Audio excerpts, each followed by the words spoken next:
To copy a comment link on YouTube, you must be on a desktop browser, as YouTube doesn't have any option to copy a comment link on the mobile app. Open YouTube on a desktop browser, or set your mobile browser to desktop mode. Find the comment you want to link to, and click on the timestamp next to the commenter's name. The page will refresh, and the URL will update to include your comment's unique identifier. You'll also see a highlighted comment tag above the comment. The video URL looks like this.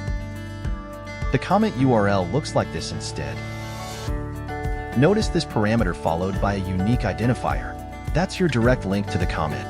Quick tip for mobile users. If you're on a mobile device, this method can be a bit tricky with all the zooming and tiny fields to click on, but it still works. That's it.